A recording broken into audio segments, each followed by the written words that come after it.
The most famous death in history is the death of Jesus of Nazareth. 2,000 years ago, in 1st century Jerusalem, he was crucified by the Romans. The Gospels tell us he was buried in a tomb. And 2 days later, Mary Magdalene, one of his closest disciples, found the tomb empty.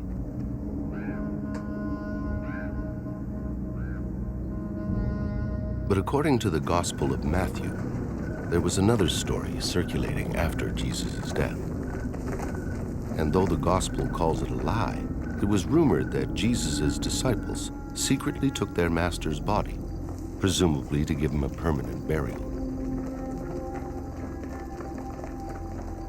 If this is true, according to 1st century burial practices in Jerusalem, Jesus' body would have been taken to a rock-hewn family tomb.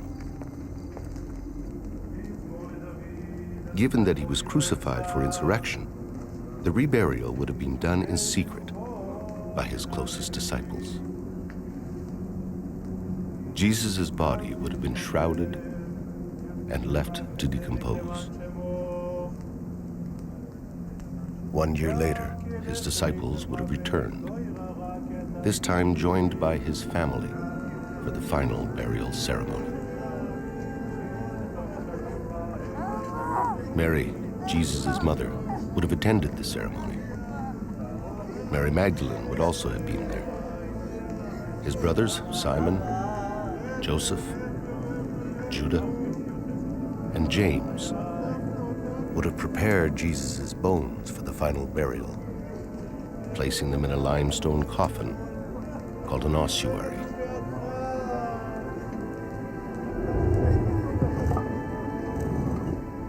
Jesus' name would have been inscribed on the side.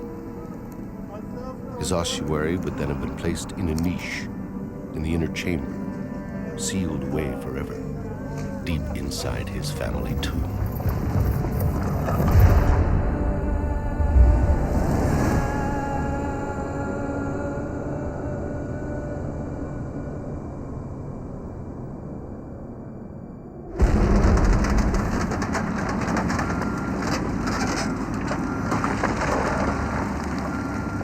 זה היה יום שישי לקראת צהריים, ממש מול החלון של הבית.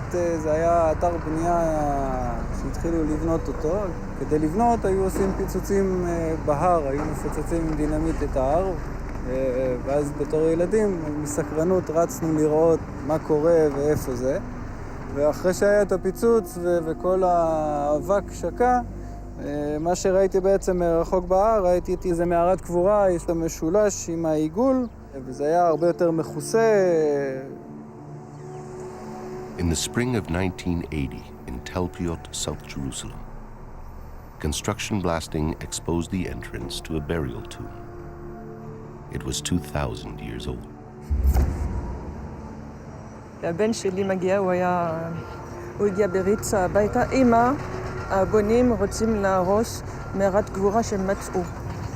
אז התחלתי להתקשר לכל מיני ארכיאולוגים שחיפשתי דרך הטלפון, וזה כמעט לא היה אף אחד. המשטרה כדי לעצור את הפיצוצים. העובדים הלכו הביתה, כי גם זה היה אחד. On the Sunday morning, under pressure from contractors, a team of archaeologists was called in to excavate. They had only 3 days before the tomb was to be sealed and cemented over. I could see this large slope with tractors and bulldozers and trucks trundling in different directions. And right in the center of this slope was this gaping hole, which turned out to be the entrance to the Tel Piot tomb. Above the entrance was a unique facade, a carefully crafted chevron and circle that mystified the archaeologists. There's no doubt about it that those symbols which are on the facades of the Tel Piot tomb meant something. It's unlikely that the person or the family that came to carve out the tomb just carved these things at random. They had to symbolize something. What they symbolize, I don't know, but it's quite rare to find that kind of ornamentation on a simple tomb. Shimon Gibson, a young surveyor at the time, was one of the first inside. It was his job to record the layout. It was great. It was very exciting. Me entering into the tomb, which has been cut into rock. It has a central chamber. It has arcosolia benches in the walls for the laying out of bodies. It has these loculi extending in different directions. It was incredibly important to get as much archaeological detail as possible onto plans. Gibson's detailed plan recorded every inch of the tomb's interior. Extending out from a large inner chamber were 6 deep cavities called loculi, or kohim in Hebrew. And inside these kohim, the archaeologists found 10 small limestone coffins, also called ossuaries. The ossuaries were quickly transferred to Jerusalem's Rockefeller Museum under the direction of the Israel Department of Antiquities.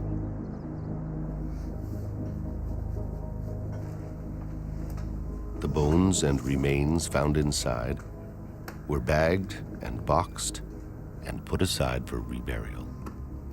Certain decisions were made by the Israel Antiquities Authority that they would heed to the requests of the ultra-Orthodox Jewish community in Jerusalem and give over bone material which had been analyzed and examined by anthropologists for reburial.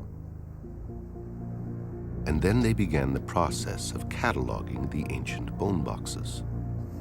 By 1980, over 1,000 ossuaries had been found, but only 20% of them bore the names of the dead.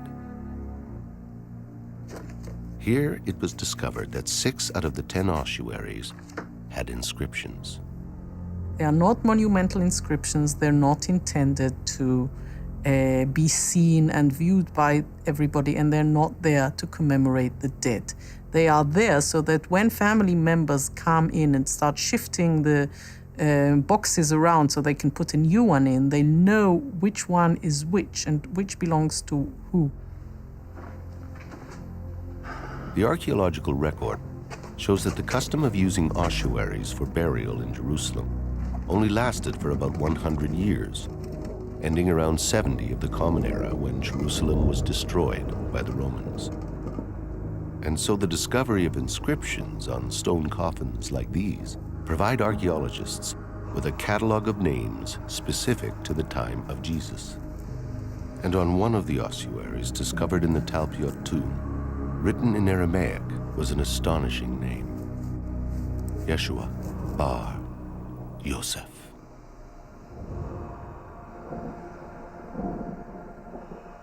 Yeshua, or Jesus, son of Joseph. Yeshua bar Yosef. Now, when this was found, I think the archaeologists weren't too excited about it. The public would have been very excited, but they didn't hear about it. You found a Jesus, son of Joseph ossuary? But it wasn't really talked about.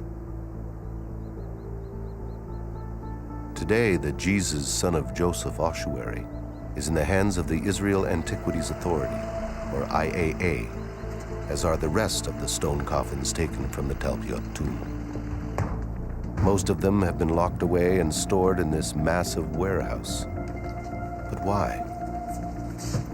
We've assembled a team of scientists, scholars, and journalists to investigate the 10 ancient bone boxes and to find out why they've been ignored.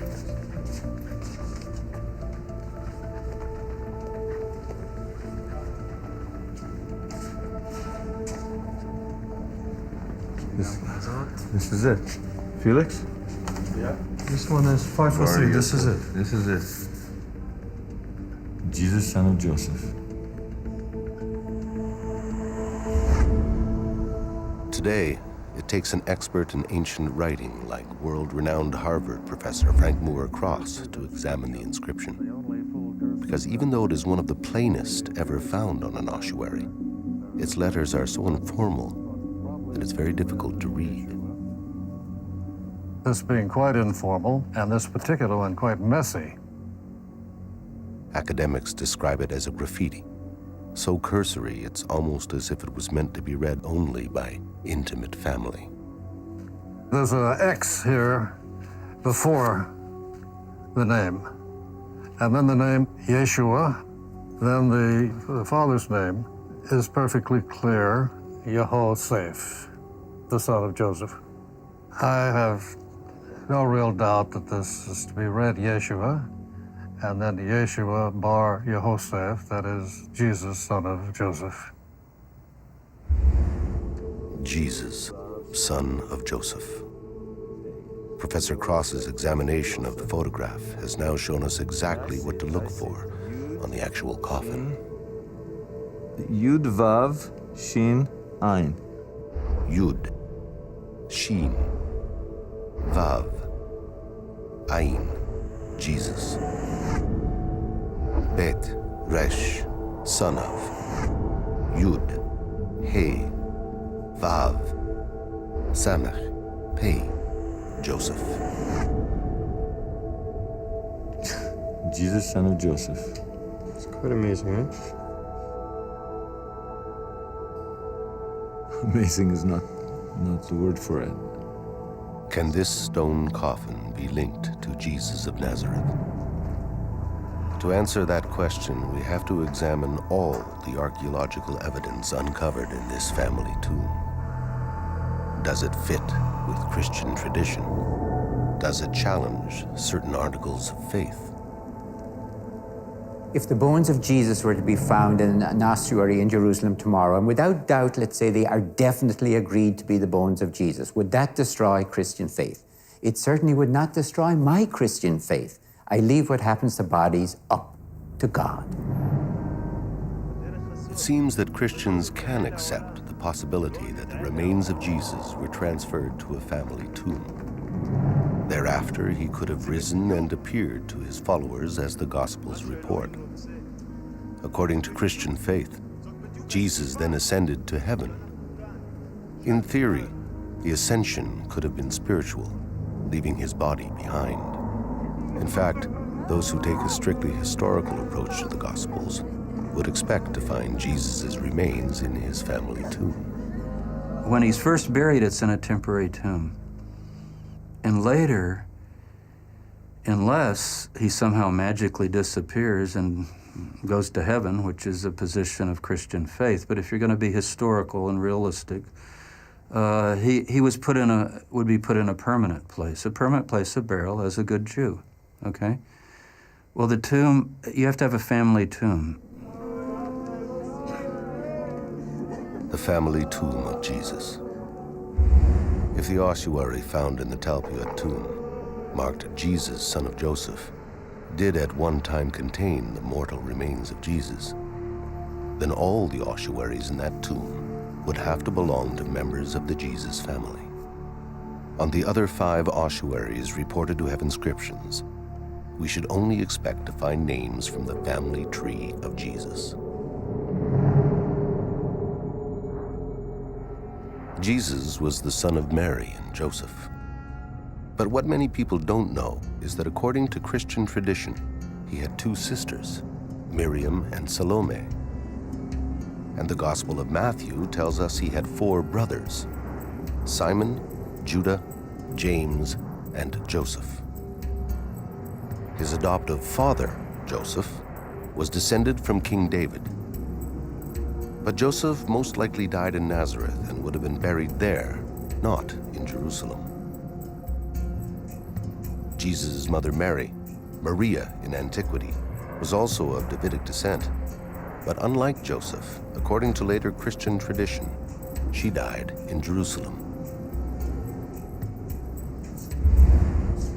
And within the same tomb as Jesus, son of Joseph, a second name was discovered. First of all, it's an ossuary found in Jerusalem. The ossuary is now housed in the basement of the Israel Museum. As you can see, the script is very simple. The Hebrew letters that create this name are Mem. Mem is for M. Reish, like R. Yud can be I or Y. And Hey, in Hebrew, it's like H in Latin, English. That makes Maria. Maria. And it's one of the rare examples of that name on ossuary in Israel. Maria, Mary, found in the same family tomb as Jesus, son of Joseph. Could this be the Virgin Mary's ossuary?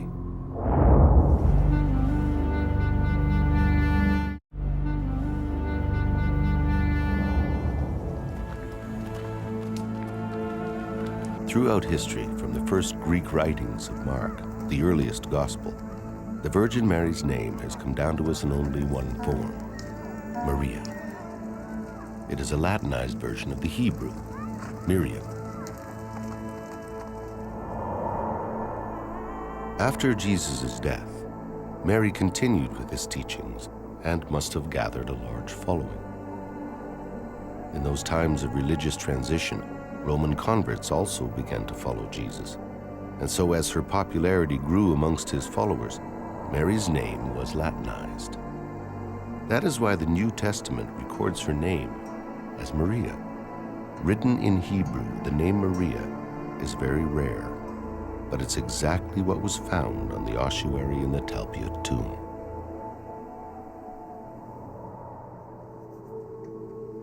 If in 1980, archaeologists had considered, even for a moment, that they had discovered the ossuary of the Virgin Mary, what other family members might they have expected to find next to her? Look, Matthew. Look here. M-T Yud Hey. So Matya. Matya, which is a short form, a nickname if you wish, of Matitya or Matityahu, which is where we in English get the name Matthew. Matthew. The name, at first, doesn't seem to fit with the Jesus family. The New Testament is made up of the writings of 4 Gospels, attributed to Matthew, Mark, Luke, and John. Matthew, the evangelist, was a disciple of Jesus, but scholars don't believe he was a blood member of his family. However, there is reason to believe that there were many Matthews within the Jesus family. I'll tell you something very interesting. There are 2 genealogies of Jesus. Everybody reads the formal genealogy of Joseph, his adoptive father. It's basically all the kings of Israel and on down. Well-known, great historic names. But the other genealogy is embedded in Luke. People don't notice it much. It's Luke chapter 3. You got to turn a few pages. It's Mary's genealogy, the mother. And in her genealogy, guess what? You have 5, 6, 7, 8 Matthews. Matthias. It's a Maccabean, Hashmonean name. It's a fierce name of a sort of a kingly family. It's a priestly name. You remember, Mary is related to Elizabeth, the mother of John the Baptist, who's a priest. So she's got some priestly connections there, as well as Judah, which is the tribe of the Davidic Messiah. So I don't think it's odd that we would have a Matthew in this tomb at all. In fact, it's sort of one more congruence and fitting together. In fact, unlike Matthew, many biblical names like Isaac or Jonah would have virtually disqualified the tomb as the Jesus family tomb, because they do not appear anywhere in Jesus' genealogy. There isn't a single name that doesn't fit the gospel story. Each name in the same tomb connects. Every single one of these names is gospel related. There isn't like any name like Daniel or something else. It just doesn't fit.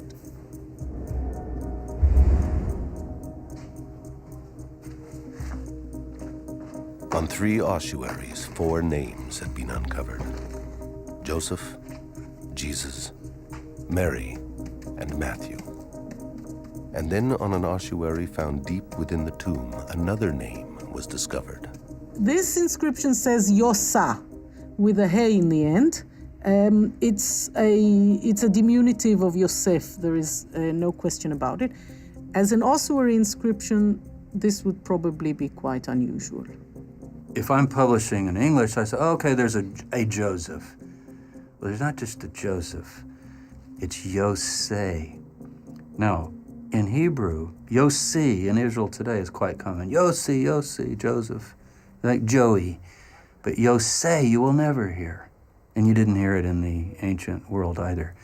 The Yod, the E becomes a Yosei. Guess where we know that name? In the Gospel of Mark, Jesus has a brother. People don't all know that Jesus had brothers. Most scholars, the Roman Catholic Church says they were cousins, and other people they were stepbrothers.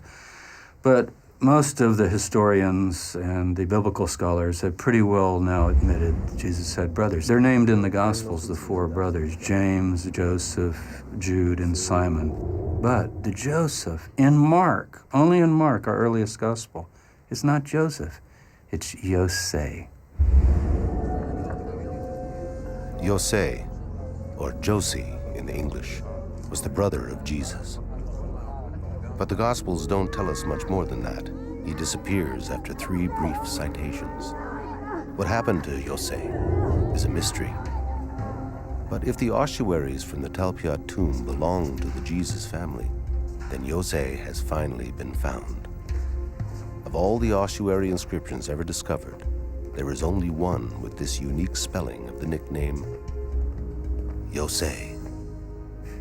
Look, clear as day, it's Josie. And that's an incredible thing, because according to Jewish law, if someone has a nickname, you have to put their nickname on their tombstone or casket. And it's the nickname that appears here right next to Jesus, son of Joseph. The brother was known as Josie, not Joseph, and it's exactly in the same configuration right here. Josie, Yosa.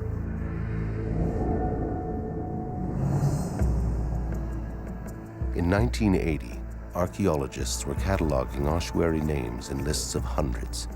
And from this tomb, they now had Yosei, a rare nickname given to the brother of Jesus. Maria, a rare Latinized version of Mary used in the Gospels to refer to Jesus' mother. Mattia, a version of Matthew that, as it happens, was common in Mary's family. And Jesus, son of Joseph.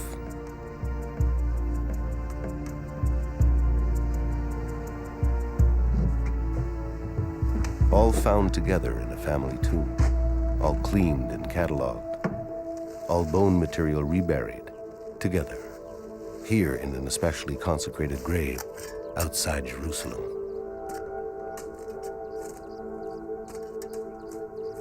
All the ossuaries were then crated and stored for decades on warehouse shelves. Why didn't anyone take notice of these names? You got to remember that the 1970s and the early 1980s was the boom period for the excavation of tombs in and around Jerusalem. So there was suddenly enormous quantities of ossuaries being brought back to the Rockefeller Museum, the headquarters of the Israel Department of Antiquities. And these inscriptions were deemed to be common. These are the most common names among Jews in the 1st century Common Era. These are exceedingly popular names in the period. All the facts that we have is that there is a cluster of names that resemble many of the names that we find in the New Testament. The other fact is that we find these names in many other places. So suggesting that this tomb was the tomb of the family of Jesus is a far-fetched suggestion, and we need to be very careful with that. All the tombs around Jerusalem, unfortunately, with construction, are slowly getting exposed and in some cases destroyed. So it's not so far-fetched that a construction crew would have uncovered the tomb of Jesus. It can happen. I think we have to consider it. While the statistical probabilities have been argued, they have never been examined by statistical experts until now. André Feuerwerker is a professor of mathematics and statistics. From ossuaries and other sources, he's gathered every name known from the time of Jesus. By noting how often each name occurs, he can statistically evaluate the names discovered in Talpiot. One of the things that's fairly interesting about this particular tomb site is that from a lay point of view, if one looks at the specific names that occur in the cluster, and if one focuses just on the names individually, one can very well come away with the impression that there is nothing the least bit unusual about this particular cluster. But the correct way to analyze this is to look at all of the names in unison. According to statistics, if we were on a crowded street in ancient Jerusalem and called out the name Jesus, 4% of the men would most probably answer. If we were to call out the name Mary, 25% of the women would probably respond. They were both common names. But what Feuerwerger explains is that if we were to call out for a Jesus with a father called Joseph, a mother named Mary, and a brother called Jose, the odds that such an individual would respond are quite low. From a statistical point of view, we don't actually look at the incidences of the individual names where we say that each one of them is a very common name. We look at the way in which the factors combine with each other. So, sure, a father by the name of Joseph is not a rare name. A son by the name of Yeshua is not a rare name. But when you combine those two together, it's rarer. So it really is a possibility that this particular tomb site is in fact the one of the New Testament family. It is a possibility that I think needs to be taken seriously. Taking the possibility seriously means that we must try to uncover more evidence.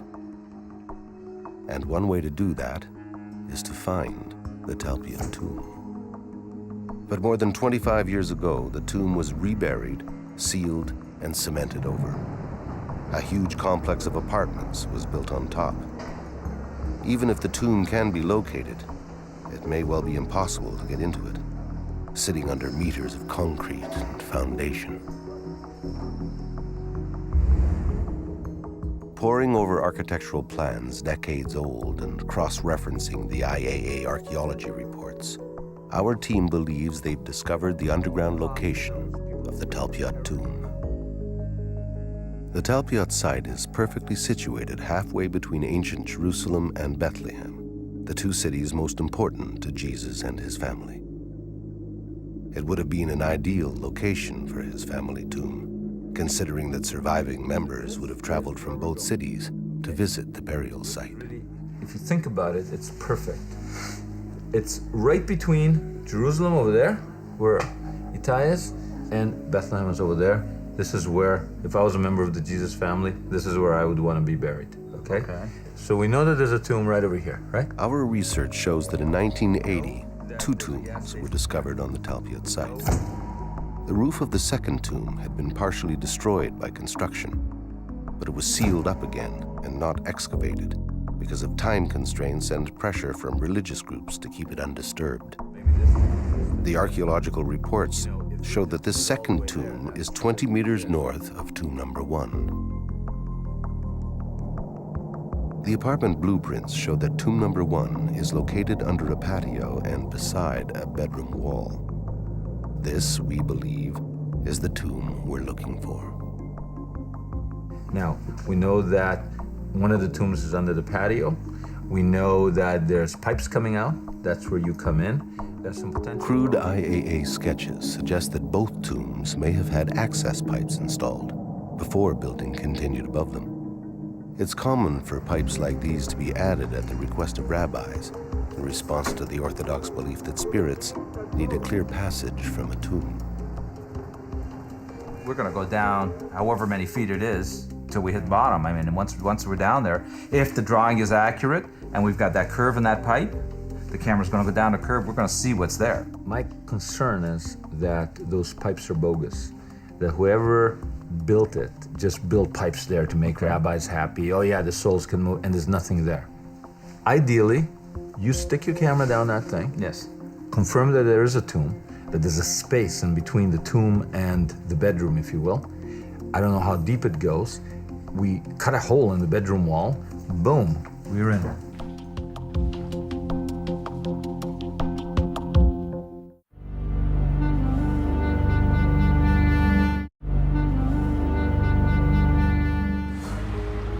Okay, let's do it, and let's do it fast. Neighbors getting interested in what we're doing. We've obtained permission from the tenant to give us access to the Talpiot apartment we pinpointed in the blueprints. I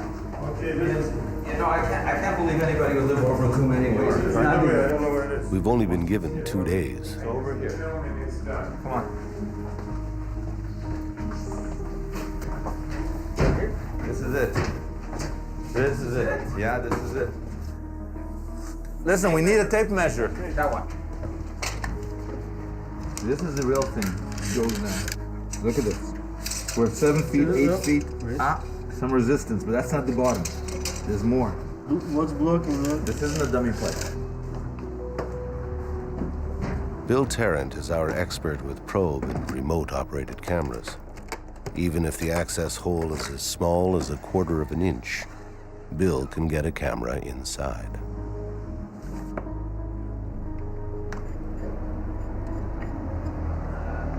Okay, what do you got? This is the video probe. Very light, and you see your face in it. Look at how clear that is. See, the camera's in the tip, the light's in the tip. Yeah. We're gonna see wherever this camera's pointed. That's what we're gonna see. What can it do? It's articulating. It'll move in all directions. Yeah. That'll be able to keep us in the center of the pipe so that we can actually look and see what we're doing. Okay? Very good. So I'm gonna center it, and I'm gonna insert it into the pipe. Okay. Okay. Tape is rolling. Let me take a look. So watch it with you. I'll move the camera as we go down. Try to keep it in the center. See how we're going down? It's still pretty clean, and we're moving down. We're down about 10 feet. No debris. What's that color change? It's changing color because it looks like they use different color pipes when they put this thing in. How long is your camera? 25 feet. Oh, I see something. Not good. Not good. See that there? It looks like some sticks. I see plastic and I see some It's not good. wooden pieces, some debris or something. It's not good. You know what? This is a pretty serious blockage you got here. Sure? Oh, this is not good. No. I think people are reluctant to think that you could come upon the Jesus family tomb.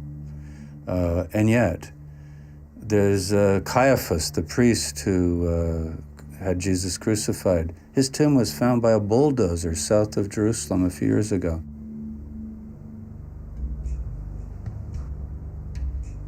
In December of 1990, construction workers uncovered an ancient burial cave from the 1st century. Inside, there were 12 ossuaries. 2 of them bore the name Caiaphas. This one, the most ornate ossuary, has the inscription, Joseph, son of Caiaphas, carved into it twice. Joseph, son of Caiaphas, was the high priest of the temple, who, according to the Gospels, prosecuted Jesus. From his point of view, Jesus was a dangerous false Messiah who was leading the Jewish masses into a confrontation with Israel's rulers in Rome.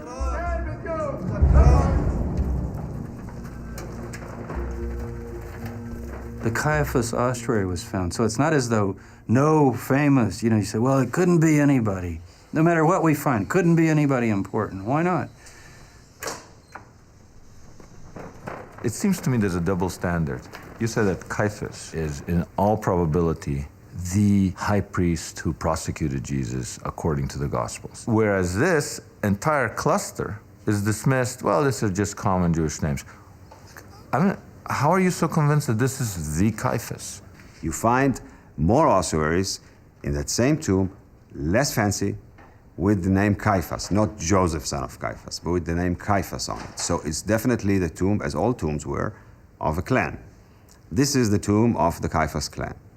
One of them could have been, should have been, Joseph, son of Caiaphas, the one that we know from the New Testament. And the adornment on the ossuary shows you very clearly that it is of a different standard. So, a fancy decoration convinces you that this is the Caiaphas of the...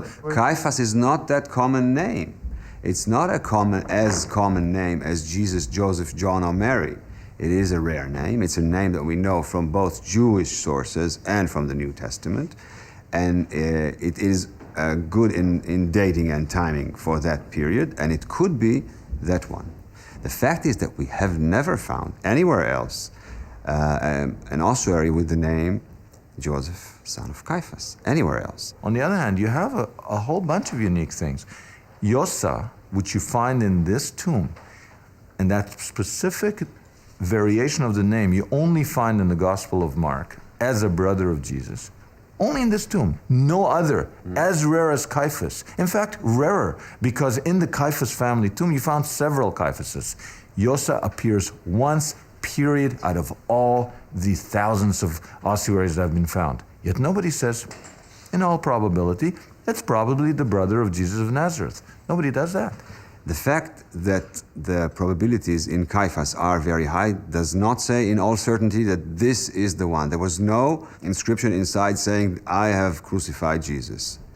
We don't know for 100%. We never know for 100% in archaeology.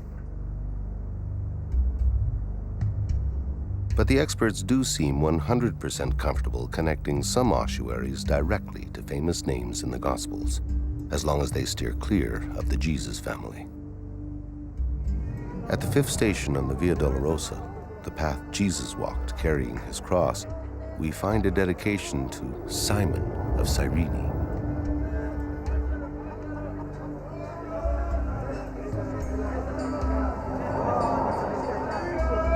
It is here that there was a moment both historic and intimate between Jesus and a man called Simon. According to the Gospels, Jesus stumbled en route to the crucifixion, and Simon, who was visiting Jerusalem from Cyrene, helped him carry his burden.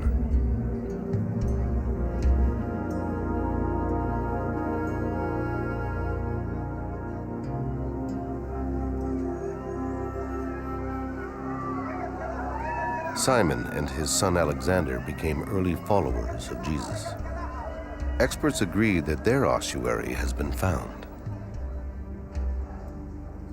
Strangely, it sits ignored under an archival shelf in the back of a university building. Well, we have a nice ossuary that was found in 1941. One of the inscriptions clearly says, Alexander, son of Simon, Alexandros Simonos. That one that's clearly incised is right here, Shimon. You can see it very clearly. Right, Shimon. And apparently the chalk, which is on the other side and is essentially faded, does have the two names, Alexander at the top, Simon below, which would indicate that both of these individuals were put in this ossuary. On the lid of this ossuary, the place name Cyrene in modern Libya is inscribed. Simon of Cyrene is mentioned in the New Testament helping Jesus with carry his cross. If scholars have generally agreed this is his bone box, this is it, then this is one of the most important artifacts in Christendom. Why is it sitting under somebody's table? Part of it is that it was found many years ago in 1941. That was long before there were even popular magazines on biblical archaeology for the layman. So it escaped the popular attention. You have to have a publicist. You have to have somebody that says, boy, this is something, let's put this out, right? Yeah. So it ends up sitting in a storeroom. It ends up sitting in a storeroom. Maybe we'll be able to see that green charcoal if we get the light over here on this and be able to read it this time. Okay. We need some more. Oh, good. Yeah, bring that over. Oh, look at this. Simca, come here. Look at this. Forget the green for a minute. Look. This is incised. Oh, my. I don't think that's published. It's not published, is it? No. It's not in any of the publications. On the ossuary of Simon of Cyrene, the man who helped carry Jesus' cross, we found the same symbol that is carved over the entrance to the Talpiot tomb, the tomb that housed the ossuary inscribed, Jesus, son of Joseph. I mean, I've never heard this anywhere. Look, I'm in shock. Wow. Well, I didn't expect it. I was trying to read the green letters. I wasn't looking for signs of early Christianity. Signs of early Christianity. Is this a symbol that predates the cross? Is it possible that the symbol marking the Talpiot tomb became the symbol of the Jesus movement. It is if the tomb belongs to Jesus and his family. Nothing. Look, nothing. It's So not what going do you think anywhere. we give it? Anything move? And I think it's the plastic.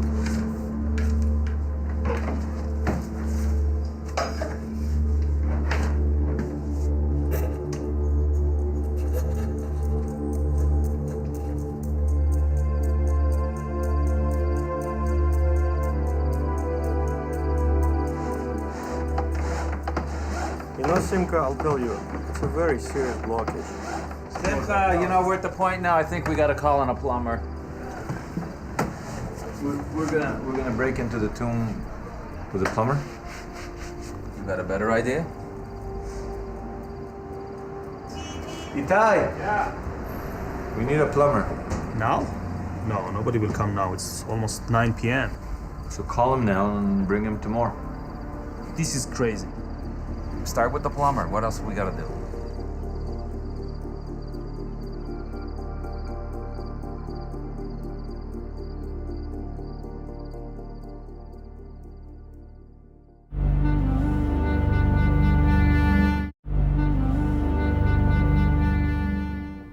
Over 25 years ago, archaeologists discovered 4 ossuaries linked directly to Jesus and his family. Then, on a 5th ossuary, they uncovered another inscription. The inscription has 2 parts. The second part reads Mara, while the first part is a diminutive of Mariamne. And although no one had ever seen this name on an ossuary, it was translated as just another version of Mary. Mary, also known as Mara.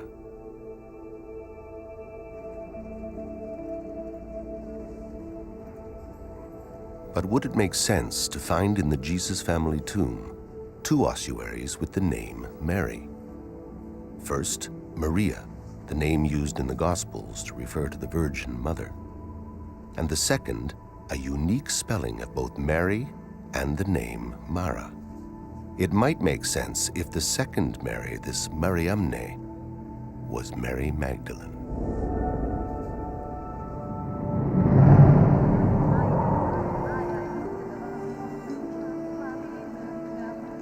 Mary Magdalene comes down to us in the New Testament as not just a name, but a name and title. According to scholars, she is Mary from Magdala, Mary Magdalene. Magdala was an important trade center close to the Sea of Galilee. The people from Magdala would have spoken Greek as well as Aramaic. Christian traditions suggest that Mary Magdalene and her brother Philip were preachers to the Greek-speaking Jews. And it's quite likely that Mary Magdalene's family and followers would have written her name in Greek. The Mariamne ossuary is the only one found in the Talpiot tomb with a Greek inscription. Let's say in this very tomb of Talpiot, the second Mary was clearly identifiable as Mary Magdalene, let's say. Right.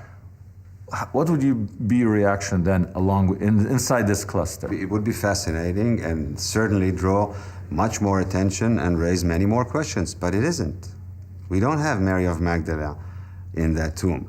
If one of the ossuaries had said Mary Magdalene, I would say wow, and I would be a lot more impressed. If it will be written Maria coming from Migdal or Maria Magdalena, I would say very interesting.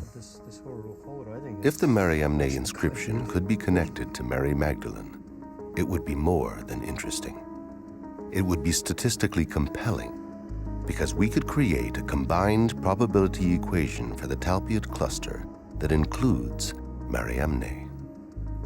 What happens when you do that is that the individual probability factors, even though they're not terribly small in any one particular case, when you multiply them all together, it actually starts to build up a picture that the overall thing that you've seen is actually a very rare event. Because Feuerberger takes a conservative approach, He eliminates Mattia altogether, since he is not a known member of Jesus' immediate family. Feuerwerger also divides the probability outcome by 4, so as to compensate for any unintended biases in the historical data. And he further divides the number by 1,000, representing all 1st century Jerusalem tombs. By the end, his model concludes that there is only one chance in 600 that the Talpiot tomb is not the Jesus family tomb, if Mariamne can be linked to Mary Magdalene. But can she? One of the most famous tales associated with Mary Magdalene is in the Gospel of John, where Jesus stops the stoning of a woman punished for adultery.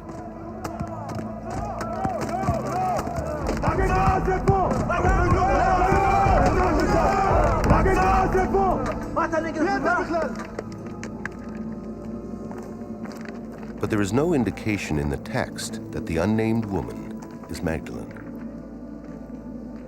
It's a later Christian tradition that has linked the adulteress to Magdalene, just as it has linked her to the tale in Luke of another unnamed woman specifically labeled a sinner who anoints the feet of Jesus.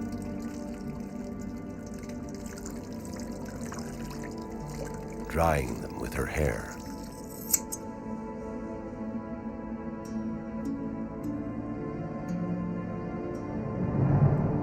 Today, scholars believe that Mary Magdalene and the 2 unnamed women in Luke and John are all different women. The tradition of linking Mary Magdalene to these so-called sinners can be traced back to a turnaround in the church of later centuries, when women were excluded from being consecrated as religious leaders. Previous to that time, women were ordained. And in many early Christian writings, Mary Magdalene is highly respected as a missionary. I think that Mary Magdalene was an extremely important person in the Jesus movement.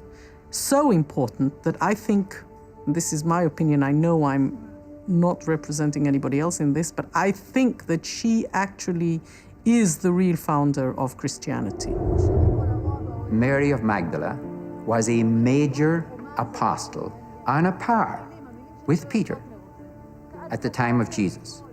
But later, after the New Testament, we say she's a prostitute. So the opposition to Mary of Magdala inside the New Testament and after the New Testament is the surest proof for me that she was very, very important. The strong leadership displayed by Magdalene would have been regarded as suspect by an evolving, male-dominated church. So from the 2nd century, when church fathers began suppressing dozens of early Christian writings, the church rejected 2 texts that held Mary Magdalene in highest regard: the Gospel of Mary Magdalene and a text describing her brother's ministry, the Acts of Philip. For centuries, only fragments of these texts remained, and some sections had been considered lost forever.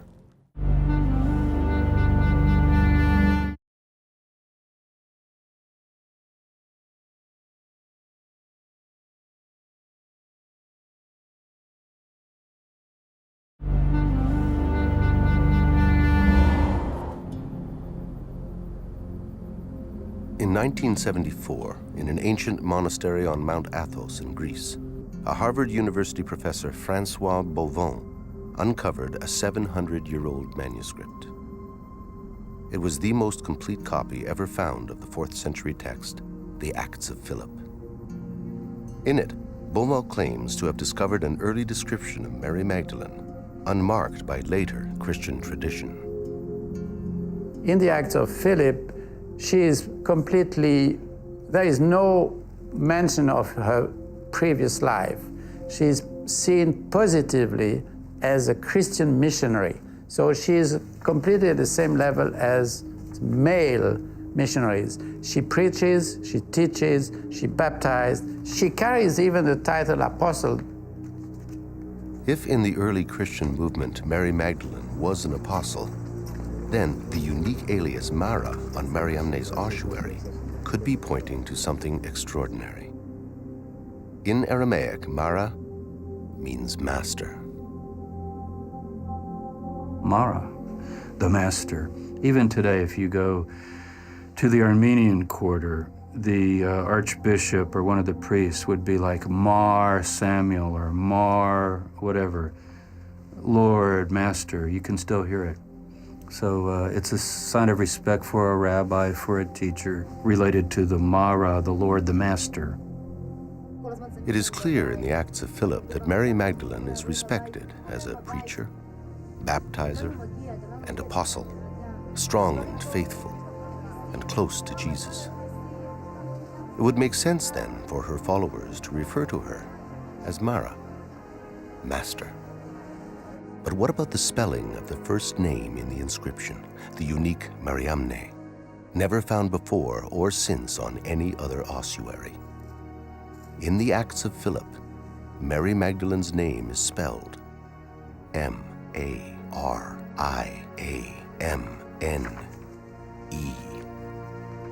Mariamne. Mariamne is the same woman as Mary of Magdala or Mary Magdalene in the Synoptic Gospels and in some non-canonical texts like the Gospel of Mary, Pistis Sophia, etc.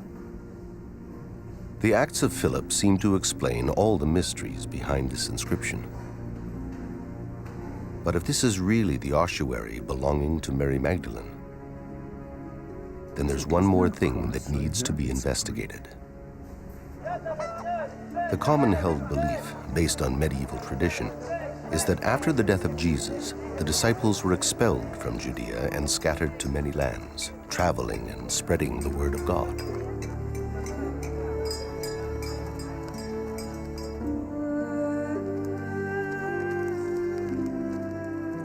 After some time, Mary Magdalene ended up in France, where she spent the last of her days. Following this later Christian tradition, it would be impossible to discover Mary Magdalene's coffin in Talpiot, Jerusalem. However, in the Acts of Philip, written in the 4th century, the oldest known account of Mary Magdalene's travels, she does not die in France. According to the Acts of Philip, at the end of the story, Mariamne is said supposed to go home to Israel, to the Jordan Valley, and the author has an allusion that's where she would die and be buried. The Acts of Philip clearly tell us that Mary Magdalene, Jesus' most trusted apostle, dies here in Jerusalem.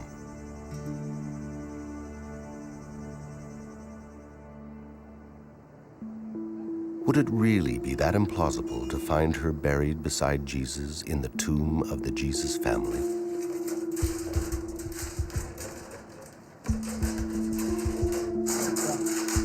The statistical probabilities are compelling. The cluster of names in the Talpiot tomb, extraordinary. The connections to the Gospels, too strong to dismiss. Armed with this new knowledge, our team may now be able to uncover new clues inside the Talpiot tomb, if we can just get inside. Let's hook up our stuff and see what he did. Okay, so let's see what we got now that we've got the plumber cleared it all out for us. This is it. I still dread the idea that maybe the blockage was the bottom of it. Here's about 14 feet. Here's the blockage. We're at the point now where the Yeah, and blockage it's not was. the bottom, which is good. No, we're still going No, now. it's not This the is bottom. good. That's good. This is deep. This It is is really deep. deep. It's 20 feet. You're already 20 feet down? You know, we're That's coming great. down. Look. That's the bottom, I think. What is that? Can you see the bottom, Felix? Either we hit another blockage or we're at the bottom. I'll move the camera. What happened to that? I thought it's supposed to curve. I'm going to switch the camera. Let me pan around, see if we can find something. Can you? We don't see anything. I'm panning left. I saw. Wait, Yeah. There it is. There's an opening. There's an opening. Absolutely. There it is. We're there. This is it. That's it. We're in the tomb. We got the tomb. We're right in front of the facade. We're in. Oh my God. There it is. That's the tomb. Wait a minute. Oh my goodness, it's coffee. You know what? That's not the entrance to the tomb. We're in the tomb. You're in the tomb. Yes, absolutely. It's the tomb. All right, here it is. This is one sec, it's the tomb, man. We got the tomb. We found our tomb. But where's the gable, Itai? You know the gable, yes, kishut me'ala. What? I think that's it, isn't it? Is that an ossuary? Wait, that's ossuaries. Those are ossuaries. Yes? Yes. Oh my goodness. There's good news and there's bad news here. There's an ossuary there.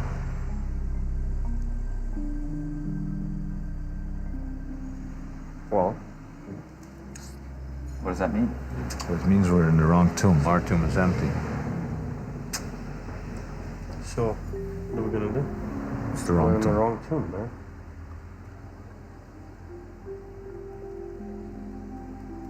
You know what? What? This may be the second tomb. You're right. This may be the other The one we thought was 20 meters north, we're in the second tomb. Right. Our tomb is 20 meters south of here. The good news is no one's ever seen a tomb from the time of Jesus in pristine condition.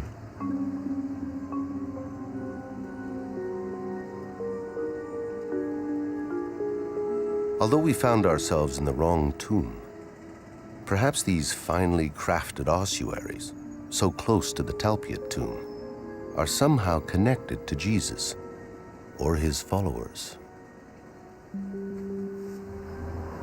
Hey? So what's next? We gotta find the tomb. The Holy Family tomb. We gotta be looking 20 meters south. It's gonna be on the other side of this building. It's this way. Where are you going? Where the heck are you going? South, that's the parking lot. Shouldn't be a big deal. South is south. 20 meters takes us in the garden. 20 meters is not much. We're okay.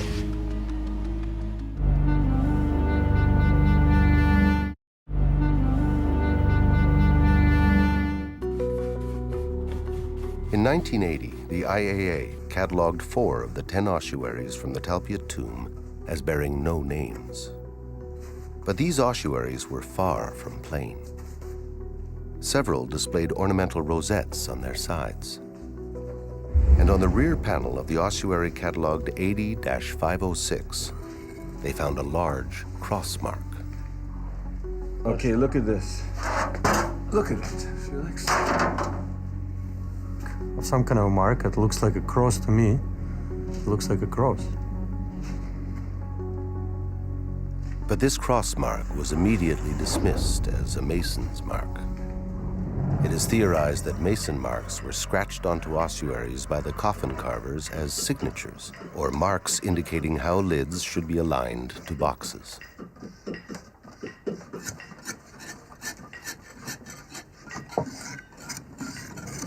This one has nothing to do with Christianity. It's just a scratch. It's very common. It's just a sign of the Mason, I believe. And that's because crosses simply aren't accepted as crosses I produced in the Christian it sense, and it belonged on to any me. archaeological Maybe remains it was dating even before before the 4th century. The common belief among archaeologists and historians is that there is almost no archaeological evidence of early Christianity until the 4th century, 300 years after the death of Jesus. This is when the Roman Emperor Constantine the Great legalized Christianity, essentially allowing an underground movement acceptance into general civil society. Its popularity exploded across the empire, and Constantine became known as the first Christian emperor. But it's hard to believe that an early Christian movement, strong enough to last 300 years of persecution and then sweep the Roman Empire, would have left no archaeological evidence of its existence before its legalization. You know what? I noticed out of the corner of my eye. Yeah. A cross inside a circle. What is that? That's great. I love that question because this is not a cross. This is 4 centuries before the cross was established as a Christian symbol. This is a rosette, the most common design on ossuaries of the 1st century. Other ossuaries have also crosses on them, but they are masons' marks to fit the placement of the lid to the box itself. To prove the point that the cross was used as a Christian symbol in 1st century, you need much more evidence than one poorly executed rosette. Today, the cross is immediately associated with crucifixion. But that is a reference that would have been horrific during the years directly following Jesus' death. For anyone in the 1st century to wear a cross around their neck would like someone today wearing a little electric chair. It was disgusting. It was a symbol of torture. And it was only when crucifixion was stopped that the human imagination was able to move from the reality to the symbol. But perhaps people did use crosses as religious symbols at the time of Jesus. Crosses that had nothing to do with crucifixion. In the Bible, Ezechiel, there's a place where God says, go through the city and put, like we would say, an X or a cross on the forehead of all the righteous people. Before this is a cross, people are doing X's or crosses, but they're not thinking of Jesus, the cross, at all. What they're thinking of is, it's the end, the idea of finalizing, right? Stamped, sealed, delivered. And it took on an apocalyptic meaning then. The last letter means that you're sealed up, that you're finished, that you're okay, that you're waiting maybe for the resurrection. You know, let's mark the people that are prepared with the X or the Tav. The Tav, the last letter in the Hebrew alphabet, or Tau in Aramaic. In the book of Revelation, Jesus declares, I am the Alpha and Omega, the first and the last, the beginning and the end. Alpha and Omega are the first and the last letters in the Greek alphabet. Jesus would have declared, I am the Aleph and the Tau, as he spoke in Aramaic. And in his time, the symbol Tau was drawn as a cross. On the ossuary marked Jesus, son of Joseph, directly before the name Jesus, is a deliberate inscription of a Tau. That cross is absolutely part of the original inscription. It's the same depth and style of the inscription, plus the mineral vaporization, clearly going deep into all the letters. If this symbol, this Tau, was a mark of righteousness at the time of Jesus, it may very well have been adopted by his earliest followers. Centuries later, it would evolve into the Christian cross. It's a terrible thing when a culture is wiped out. And yet, you know, there's a sense in which that's happened to Jesus and his followers. Now that sounds very shocking. Somebody says, what? Jesus and his followers, they became Christianity, they're not wiped out.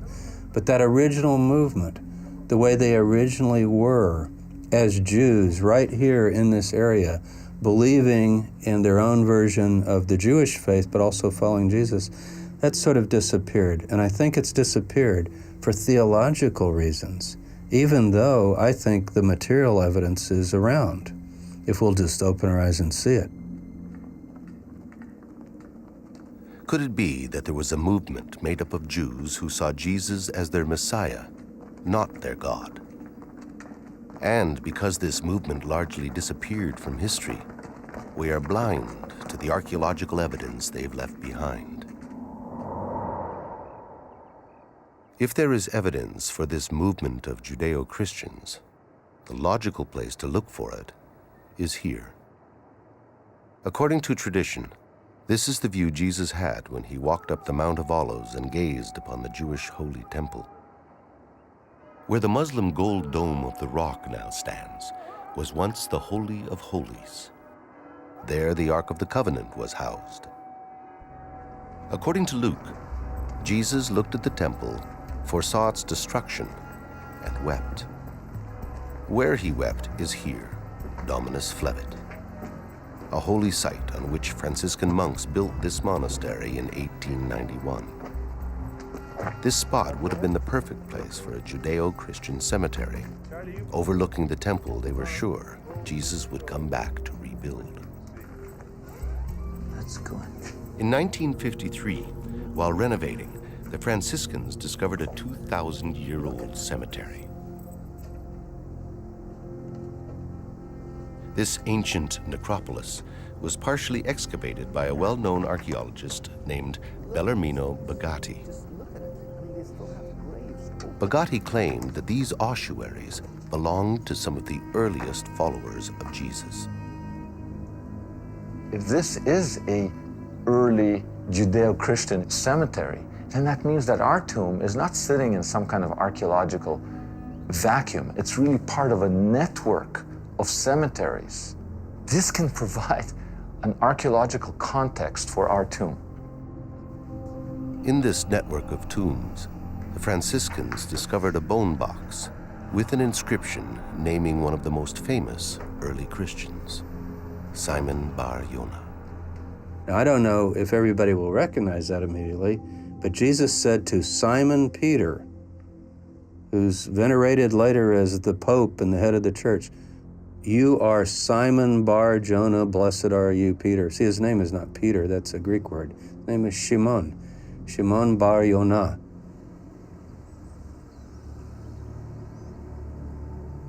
Today, only a piece of the ossuary remains.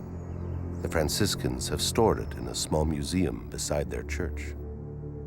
It bears an indisputable inscription, the only one ever found spelling the name Simon Bar Yonah. Simon was one of the 12 original apostles of Jesus. According to the Gospels, Jesus renamed him Peter. In Aramaic, Kepha, which means rock.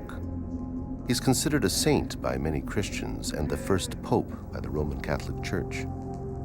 According to tradition, Simon Peter was crucified and buried in Rome. So how could his coffin be here in Jerusalem? The fact is, there has never been any credible archaeological evidence found in Rome underneath the Vatican that points to Simon Bar Yonah.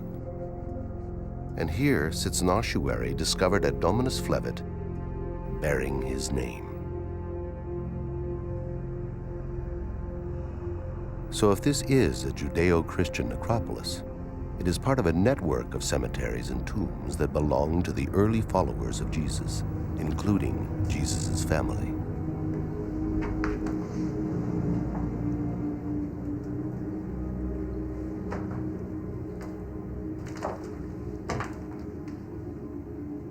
Okay, you're not gonna believe this. What? You're not gonna believe it. I'm imagining it. Can you see? Now I see. It's a symbol from the tomb, on an ossuary. This is incredible because the angle and the thing is identical. It's identical. And the dot inside. The dot is deliberately inside. The inverted V with a dot in the middle, the symbol from our tomb, right on an ossuary from what is suspected an early cemetery of the followers of Jesus. To find this symbol displayed on an ossuary here, in the necropolis of Dominus Flevit, directly connects it to what is believed to be some of the earliest evidence of Christianity.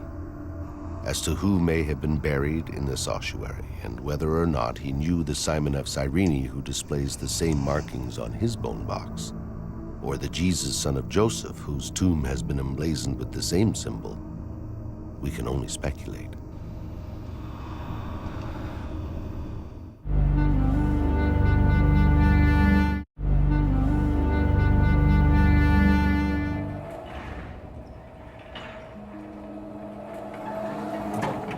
But when it comes to forensics, modern science doesn't allow for much speculation. By studying ancient DNA in bone fragments and human residue left behind in ossuaries, scientists can now determine familial relationships between the various people in the Talpiot tomb. Stephen Fan is the director of the Center for the Study of Early Christianity, and he's assisting Stephen Cox, a forensic archaeologist from New York State. They have discovered valuable material inside the ossuaries inscribed Mariamne and Jesus, son of Joseph. Inside this ossuary, we've got some material that's adhering to the surface of the stone in a very interesting circular pattern. It's worthy of picking out and taking a look at it and see what its composition is. The pattern and/or material could give us a big clue as to who, what, when, and where. It seems outlandish that these samples might contain the DNA of Jesus and Mary Magdalene. But if there's enough material, these tests may shed a new light on Jesus and his family. So this is sample 80-500. The samples have been numbered and sent to this DNA lab in Thunder Bay, Canada, one of only 5 labs in the world that specializes in ancient DNA.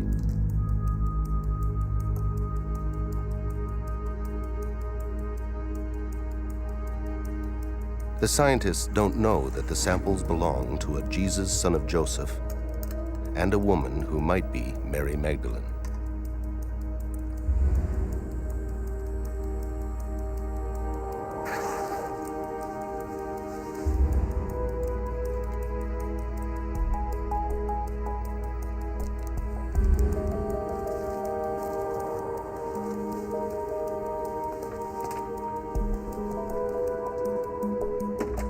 If these bone samples truly do belong to Mary Magdalene and Jesus of Nazareth, we would expect the tests to show that they are not genetically related. We would expect to find DNA representing 2 individuals with no familial ties. And that would be an extremely rare discovery in a family tomb. Unless the individuals were husband and wife.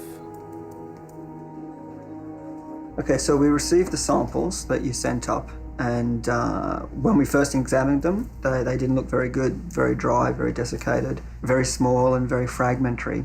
And so for that reason, it was going to be very difficult for us to do the analysis. We then went on to start to process the samples and try to understand the quality of the DNA. Is it going to be viable for analysis? In this particular case, we found the DNA was fairly degraded, fairly damaged. And for that reason, it limits what type of work we can do. The question now, is there enough DNA material to create a significant profile? To obtain the maximum amount of information, the biologists will try to recover what they call nuclear DNA from the bone cells.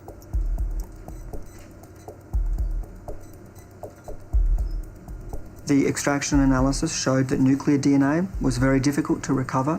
We have then focused on the mitochondrial DNA. The mitochondrial DNA, being inherited from mother to child and maternally inherited, means that we can only identify those types of relationships. The bone material is too degraded to recover DNA from the nucleus of the cells. And so the DNA extraction is now focused on the bone cell's mitochondria. Mitochondrial DNA can only tell us whether or not Jesus, son of Joseph, had the same mother as Mariamne, whether or not they were brother and sister.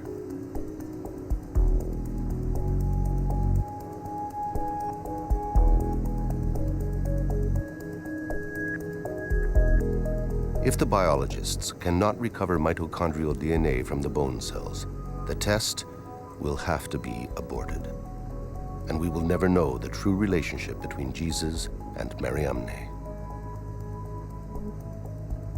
We have indeed been able to achieve results. We got the mitochondrial DNA. It was very fragmented, very small amounts of DNA. We were able to amplify it, we were able to sequence it. We then went on to clone those sequenced DNA fragments, and by cloning the DNA, we're able to then compare many, many copies together.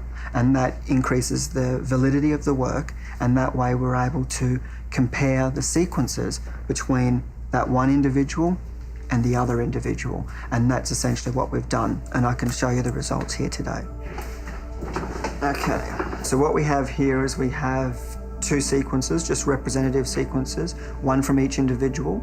And what I'm going to show to you here is some of the variations between the two individuals. And so we have a polymorphism here, this G and the A. A polymorphism is a variation between this sequence and another sequence, or a variation between this sequence and the reference sequence. We use a polymorphism to indicate or identify a mitochondrial profile.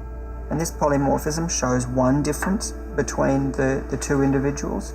We also have another polymorphism here, where we have a T and a C, showing another polymorphism difference. So we have a number of polymorphisms that show differences between the two sequences. We can then conclude that these two individuals, they're not related, or at least not maternally related. They do not share the same mother.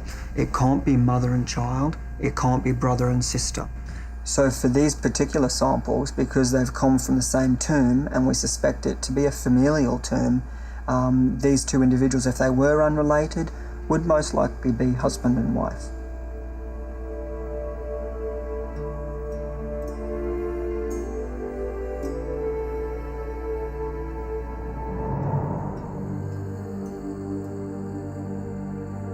For centuries, people have speculated on Mary Magdalene's relationship to Jesus. Mary Magdalene appears with more frequency than other women in the canonical Gospels, always a close follower of Jesus. Her presence at the crucifixion and Jesus' tomb is consistent with the role of a grieving wife and widow. And so perhaps Jesus and Mary Magdalene were married, as the DNA results from the Talpiot ossuaries suggest.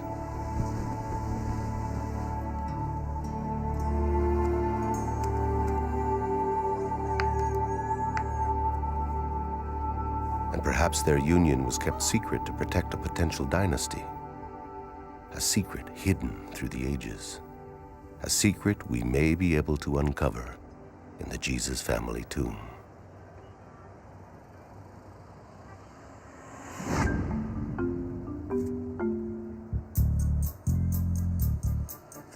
We've finally been able to contact one of the original builders of the Talpiot apartments. Ephraim remembers the tomb, but is a little hazy on its exact location. It's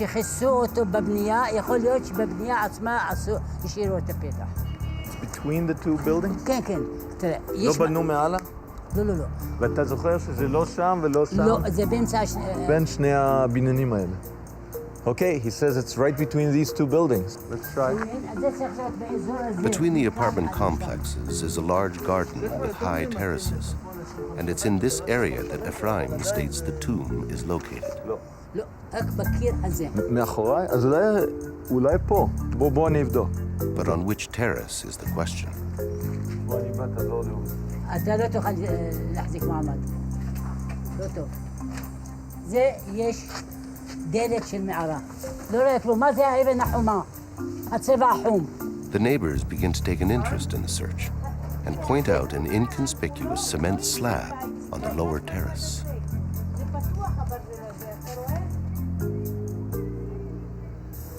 יכול להיות שזה פה.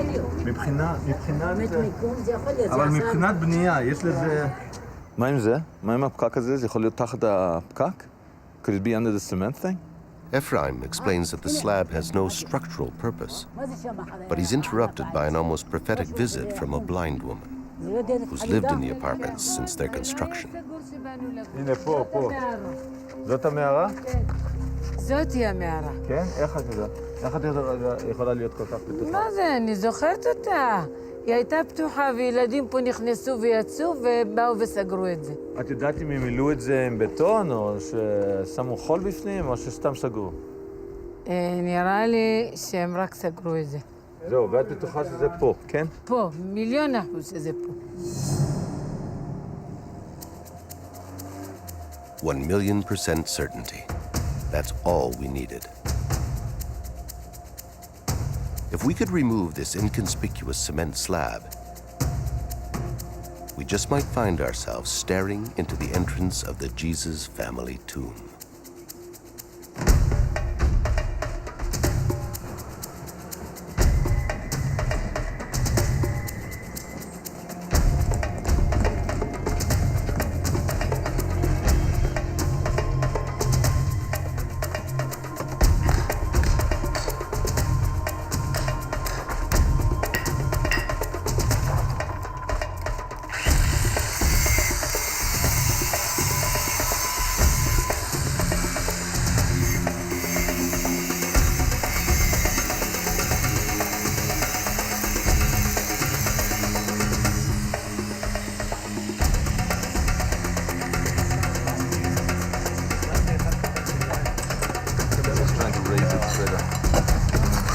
Okay, now how do we do this? We need everybody to help, right? Felix, you realize we're rolling a big stone. No, okay.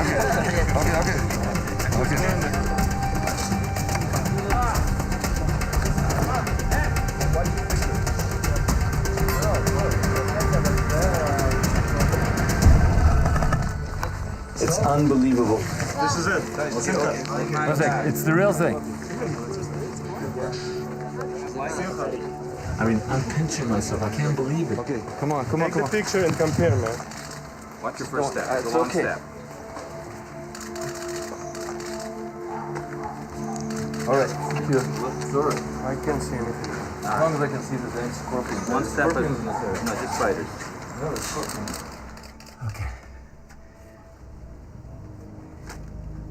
Okay. No, this is definitely it. Look, there's the chevron. It's beautiful. It's just gorgeous. This is it. Look.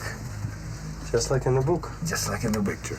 Look at it. Felix, we found it. We actually found it.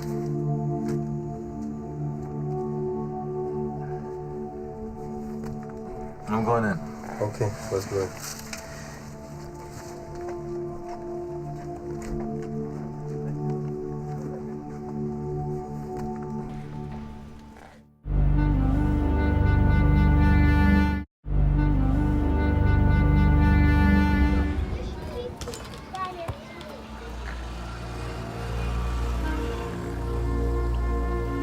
The opening of the tomb, 26 years after it was found, coincides with another twist in the story. One of the Talpiot ossuaries has disappeared. Counting these, 1, 2, 3, 4, 5, 6, 7, 8, 9, 10. We have 10 ossuaries here. Each. But the visits to the Bet Shemesh warehouse have turned up a strange error in the records. I went to the storerooms of the Israel Antiquities Authority in Bet Shemesh. They provided me with this computer sheet, which indicates that from this tomb there are 9 items. It says here quite clearly, number of items 9, and it has the description of these ossuaries and where they're located in the storerooms. Somehow, somewhere, one of the Talpiot ossuaries went missing. And it is with this missing ossuary that a new mystery begins. Perhaps the ossuary was stolen. Maybe a worker at the site in 1980 had light fingers. Ossuaries can fetch fairly high prices in the antiquities market. And in October 2002, a chalky limestone ossuary surfaced from a private collection.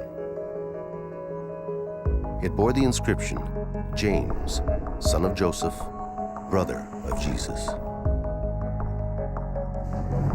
Oded Golan, a well-known collector, stated that he had bought the ossuary from an Arab antiquities dealer in the old city of Jerusalem decades before, but had been unaware of the significance of the inscription. It was among the first ossuaries that I have in my collection. I didn't put any special attention to this ossuary because the 3 names which are mentioned on the ossuary, which are Yaakov, Yosef, and Yeshua, are very common name in the 1st century. And therefore, I couldn't even think that it could belong to the family of Jesus. And at the same time, I never knew that Jesus had a brother or siblings of any kind. After Jesus' death, his brother James took over his ministry and gathered a large following as the undisputed leader of the Jesus movement. Later Christian writings tell us that he was respected by early Christians as well as the Jewish Pharisees. And 1st century Jewish historian Josephus spends more time on James than on Jesus. But just like his brother Jesus, it was fear of his religious popularity and influence that led to his death. In what was widely viewed as an act of judicial murder, the temple high priest, Ananus, condemned James and had him executed in Jerusalem by stoning.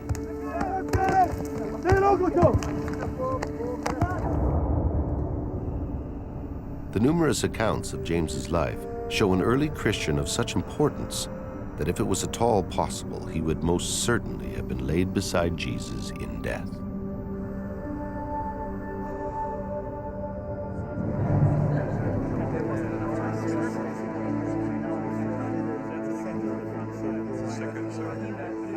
It wasn't until 2002 that a highly credited scholar viewed Oded Golan's collection and suggested that the James ossuary might belong to the family of Jesus of Nazareth.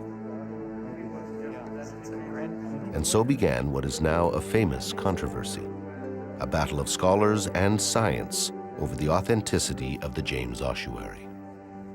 The James ossuary, where did it come from? The collector who owned it, Oded Golan, well publicized, says he got it around 1980. Sometimes he said before or after, but hey, around 1980. Our tomb was discovered in 1980. There's a missing ossuary. The Israeli Antiquities can't find it. Now, maybe they'll find it in the back of a warehouse, but I checked the dimensions. I was just curious. The missing ossuary was cataloged, it's just gone. The dimensions of that ossuary are the same as the James ossuary. Now, a lot of people have concluded, experts, that the James ossuary is a forgery, but nobody says it's all a forgery.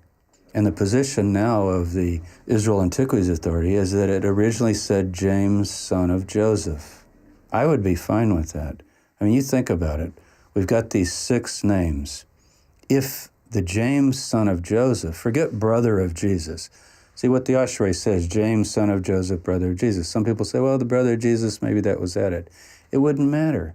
Obviously, it'd be the brother of Jesus. You got a Jesus, a Joseph, a James, son of Joseph, if it were from this tomb. Now, we're speculating, but the time is right, the name is right, and that, I think, would really make it fairly clear that this is a Jesus family. But what would it take to determine whether the James ossuary originated in the Talpiot tomb? The date and the recorded dimensions are extremely suggestive, but it's the patina that should prove the case one way or another. Over time, in a tomb, minerals and sediment accumulate on ossuaries. This accumulation is called patina, and it can be scientifically analyzed to produce a chemical and mineral fingerprint specific to an ossuary or tomb. Every ossuary discovered in a particular tomb will have the same patina fingerprint. The samples taken from the James ossuary show certain trace materials such as titanium and iron that are unique to the James ossuary. If the James patina matches the ossuaries from the Talpiot tomb, it will be strong evidence that the James ossuary is the missing bone box and belongs to the family of Jesus. Dr. Charles Pellegrino has come to the Bet Shemesh warehouse in Israel to collect patina samples from the Talpiot tomb ossuaries. I can get a lot of the debris from here. Charlie, that's patina. That would be good. Yeah. Yes, excellent. This is 8503, the inscription of Jesus, son of Joseph. It's just one of those moments where you're struck to a kind of silence, knowing that you're holding the chemical history from the ossuary that may actually have contained the remains of Jesus of Nazareth. At Dr. Pellegrino's request, we commissioned the collection of random patina samples to determine whether the Talpiot tomb patina is really distinct. This most patina, that is plenty for Charlie to work in on electron microscope. If the random samples do not match the Talpiot ossuaries, while the James samples do, then the statistical probabilities that the Jesus family tomb has been found will be overwhelming. If it were possible to obtain evidence that the James ossuary might be this missing ossuary, then this would have a very strong additional degree of evidentiary value. I would say that that would be an absolute slam dunk if that were in fact shown to be the case. The Suffolk Crime Lab is a leading American CSI lab involved in solving modern-day crime mysteries. Today, it will use its forensic expertise to determine how the patina from the James ossuary and the patina from the random samples compare to the Talpiot ossuaries. Did you see that piece? Yes. That had sort of like that tunnel running through it? Yes. Do you want to take another sample out of this container, or is that sufficient? Yeah, I think that's enough. All right. Yeah, I think that'll do. Yeah, mount it just as is. So that piece will be good to look at. But right now we're just taking other samples of the accretion from inside the ossuary. Iron is part of the signature that gives the soil that distinctive color. We now have it from this tomb. We have it from the ossuaries from this tomb. We're just taking other samples and we're going to look at them under the scanning electron microscope and ping them with the electron microprobe.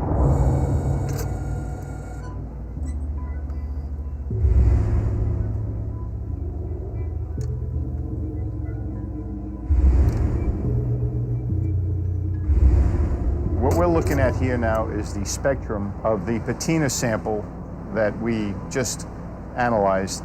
This is predominantly a limestone material, correct, Charlie? Yeah, it's what's called the Jerusalem chalk. It's a very soft limestone. But what I find interesting is the small trace materials that we are locating here, as opposed to the general limestone properties that you would expect to find. We're noticing iron, titanium, potassium, phosphorus, magnesium. So far, the elemental composition that we analyzed with this particular section of patina is consistent with the trace materials that we found in the James ossuary. The signature is the same. It matches. The patina samples from the Talpiot tomb match with the James ossuary. But what about the random samples? As it turns out, none of them match Talpiot. The same chemical and mineral spikes as that of the Talpiot tomb are exhibited only by the James patina. This is key evidence indicating that the ossuary inscribed James, son of Joseph, brother of Jesus, is the missing ossuary from the Talpiot tomb. When the James ossuary is included in our statistical model, the probability factor changes from 600 to 1 in favor of the tomb to 30,000 to 1, strongly suggesting that this tomb belonged to the family of Jesus of Nazareth.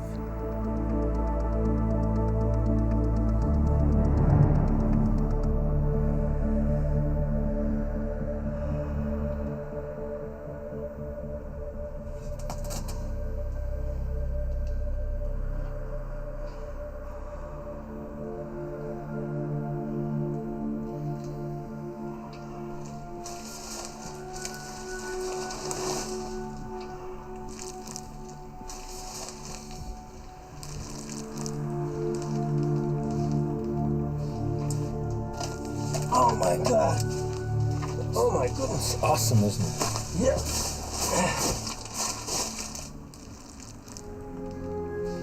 It's, look, 1, 2, 3, these niches, the kochim, 2 here, 2 here, 2 here, exactly, 6 all in all.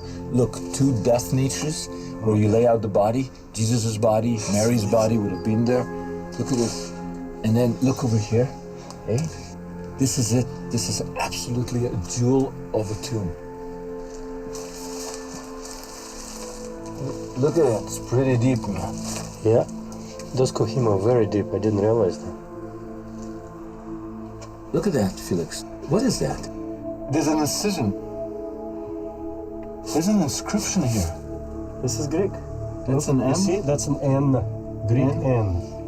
Is it N or M? N. And what's this? We need an epigrapher in here. This is old. 2, 3, 4, 5, 6 letters. It's either Greek or Latin. It's certainly not Hebrew. Looking around, we noticed that we were sitting on mounds of decomposing pages of scripture. What is that? Shine that down? Shine it down? Look at that, Felix. This is full of holy books. Disintegrating holy books. According to Jewish law, biblical books cannot be discarded. They have to be buried like humans. It seems that in the weeks following the removal of the ossuaries and before the tomb was resealed, a local rabbinical school filled the tomb with damaged holy texts. Among them, we found a book that Jesus refers to as the key to his ministry. It's the book of Jonah. Jesus says in the Gospels, if you want to know what his apostles say, what are you up to, Master? And he says, you want to know what I'm up to? Read the book of Jonah. That's the code. And right here, you got the book of Jonah. The Gospels record that Jesus constantly spoke in parables and codes. Not surprising for a leader of what today would be labeled an anti-government movement, a man destined for crucifixion. And those who speak in codes often harbor great secrets.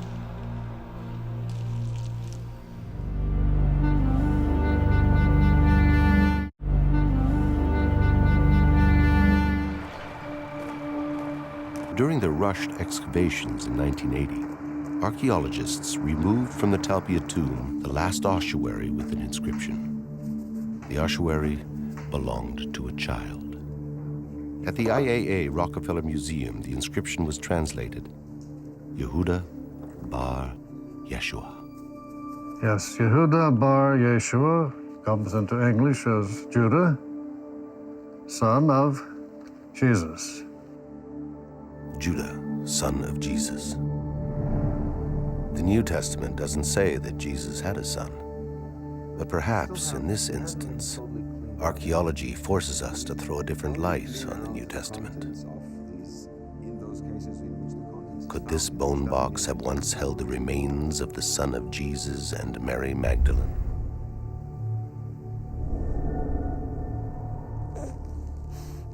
If Judah was their son, his existence would most certainly have been kept secret. Since Jesus was perceived to be a pretender to the royal throne, Jesus' son would have been a target of arrest and crucifixion by Roman authorities.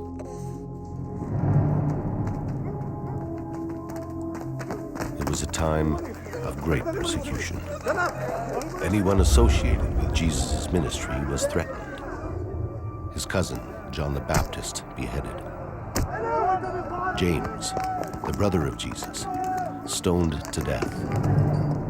Simon, another brother, crucified. If they were parents, Jesus and Mary would have known that leaking knowledge of the birth of their child would have put the child at terrible risk. So perhaps the unnamed beloved disciple referred to in the book of John is actually the son of Jesus.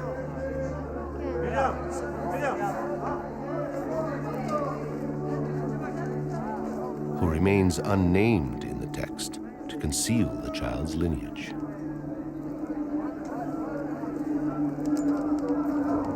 In John 19:26, Jesus asks the beloved disciple at the base of the cross to behold his mother. He then says to Mary, Ima, woman,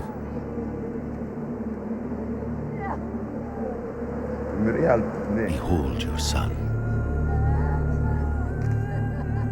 Traditionally, this scene has been understood as Jesus addressing Mary, his mother. But can this be later theology? Could it be that Jesus was talking to Mary Magdalene, his wife, asking her to protect their son?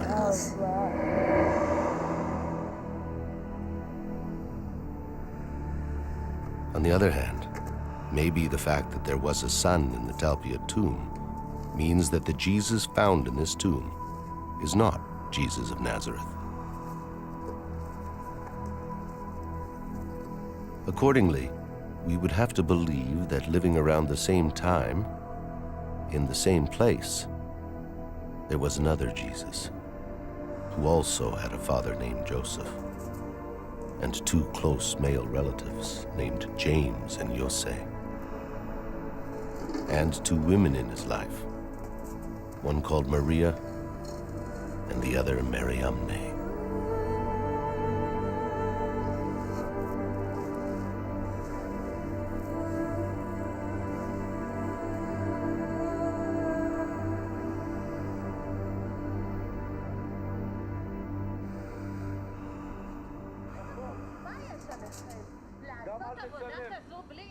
What's that noise?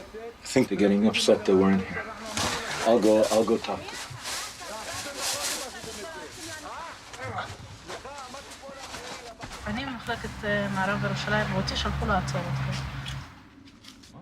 One of the tenants in the Talpiot apartments works for the Israel Antiquities Authority.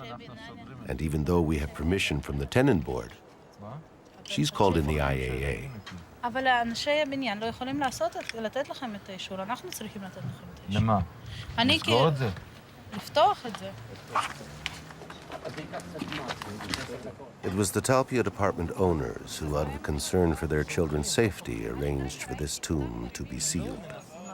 A tomb that the IAA had left open in 1980. Obtaining permission from the IAA to open a tomb they never sealed seems unnecessary. But despite our pleas, we were asked to cover it again. אוקיי, תמשיכו, לסגור, רק לסגור, לא לפתוח. The tomb that arguably once held the remains of Mary, the mother of Jesus. Matthew from Mary's family line, Jose and James, the brothers of Jesus. Mary Magdalene, her husband Jesus, and Judah their son is sealed up again.